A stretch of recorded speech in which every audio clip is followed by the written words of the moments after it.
We have this tweet from Thomas Massie. He said, "This is how the Constitution dies. By a tie vote, the amendment to require a warrant to spy on Americans goes down in flames.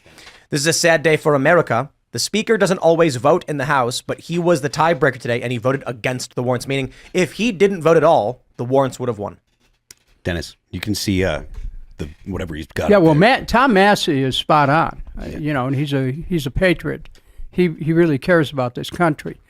And the speaker is in a box. I mean, you've got, on one hand, you've got people that want to kick him out immediately, and then you have others who are gathering around him. He's like a wishbone, and people are pulling both ends of it. And if he survives, it'll be surprising. I don't think the people have been represented in this country for decades.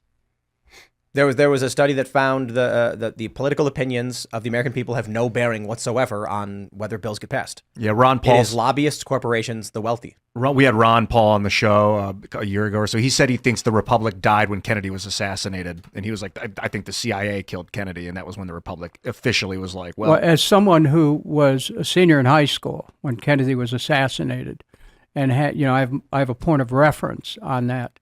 There's no question the country changed. It changed emotionally. It changed in terms of the grip that the deep state had on the government. If you look at the speech that Kennedy gave at American University, in I think it was May of it was in the spring of 1963, half a year before he was assassinated. He called basically for taking down the military-industrial complex in the same way that Eisenhower did a few years earlier in his farewell speech. He said that, we want to create a country where peace is inevitable, not war. And so the observations that Ron Paul has made about where America is today, he's 100% right. I mean, I've worked closely with Ron. We're still very good friends. And we have to, Tim, I want to go back to what you said about the American people having their government taken away from them by Citizens United, Buckley versus Vallejo, free money equals free speech, best Congress money can buy, by the role of corporations in the government. Look, when I went to Congress, except for the fact that people helped me get in and get elected over the internet contributing, I was able to escape the condition that most congressmen have. They're given a book that's about a foot thick of PACs to call for money. And instead of going to the floor of the House and engaging in debates, members come to Congress and they go to the respective party headquarters and they dial for dollars. They have pagers. When there's a vote, they run to the floor and they vote.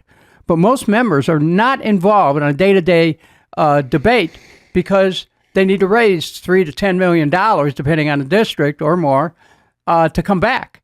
And the system is adverse to the interests of the American people. So, Tim, what you said, absolutely right. Let me pull up this clip here. This is from The Blaze. Speaker Mike Johnson lays it out for you. I like to call this clip Gooble Gobble, one of us. And it's how they brought Mike Johnson into a private back room where the deep state started banging on a table, chanting Gooble Gobble, one of us, until he finally decided to be one of them. When I was a member of the judiciary, I saw all the abuses of the FBI, the terrible abuses over and over and over, the hundreds of thousands of abuses. And then when I became speaker, I went to the SCIF and got the confidential briefing from sort of the other perspective on that to understand the necessity of Section 702 of FISA and how important it is for national security. And it gave me a different perspective. So I encourage all the members to go to the classified briefing and hear all that and see it so they can evaluate the situation for themselves. And I think some opinions have changed both ways, but that's part of the process. You got to be fully informed. Have you been informed? That's right. He had seen the FBI abuse the system and spy on innocent people, all that stuff. And then they brought him in the back room, roughed him up a little bit, and he said, I'm sorry, please stop beating me mercilessly, and then decided to side with them and vote in their favor.